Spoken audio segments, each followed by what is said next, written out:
ნელ-ნელა რო აანალიზებ ამ რაღაცებს, ეს რაციონალური მიდგომები რო მტკიცდება, ძალიან ხშირად ვეუბნები მეუღლეს, თვითონაც ამას მიდასტურებს და დარწმუნებული ვარ, ბევრი ჩვენი მსმენელი და მაყურებელი დამიდასტურებს ამას, რომ მეუღლე უფრო მეტად მნიშვნელოვანია შენს ცხოვრებაში, ვიდრე შვილი.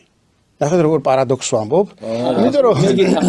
იმიტომ რომ ის შვილი ერთ დღესაც დაკრავს ფეხს და წავა, ძალიან უხეშად ჟღერს, მაგრამ ესეა და შენ და შენი მეუღლე მაინც რჩებით ერთად. როგორც მე დავკარი ფეხი და წამოვედი სურამიდან და დედა ჩემ დავტოვე მარტო. დაახლოებით ეგრეა. კი ბატონო, ესეა და შესაბამისად აი ეს შეკავშირება ერთმანეთთან. სხვადასხვა ზურამ ხეიძე ამბობს ერთ-ერთ თავის ცნობილ ლექციაში, რომ ქორწინება კლავს სიყვარულსო. რაღაც ერთგვარი გაგებით, მაგრამ მე ვერ დავეთანხმებოდი თლად ბოლომდე ამ ამბავში. ქორწინება კლავს სიყვარულს იმ შემთხვევაში, თუ დამწიფებული არ არის ეს გრძნობები. არ ახართ გარკვეული ერთმანეთთან და რაღაცა ადრე მოწყვიტესავით ხილი გამოდის, ხვდებით?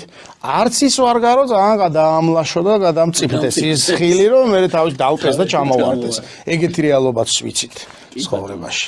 შესაბამისად ეს თავის დროზე მომწიფებული ნაყოფი, რომ მე ერთად შეიკრება, იგივე მაგნიტის პრინციპით, ვერანაირი ძალა ვერ დააშორებს სიყვარულს. ასე რომ სხვათა შორის ძალიან დიდი მადლობა ამ სიტყვებისთვის.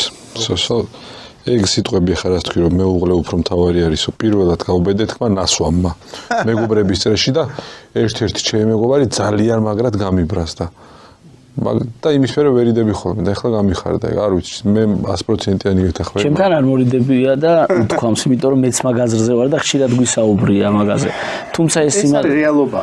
თუმცა ეს იმას ანიშნავს, რომ შვილს ვაკრინებ, ან შვილი ან რაღაც რა თქმა უნდა. ხო რა, რატო გაუსვიცი ხაზი რომ აი ახლა სავარაუდოდ შენმა მეგობარმა შეიძლება ეგრეც აღიქვა, ეგ ნათქვამი. მაგრამ მეუღლეზე დიდი როლი, როდესაც ადამიანი ჯვარს იწერი, იქ თანხმდები რომ მეუღლე არის პირველი ადამიანი შენ ცხოვრებაში.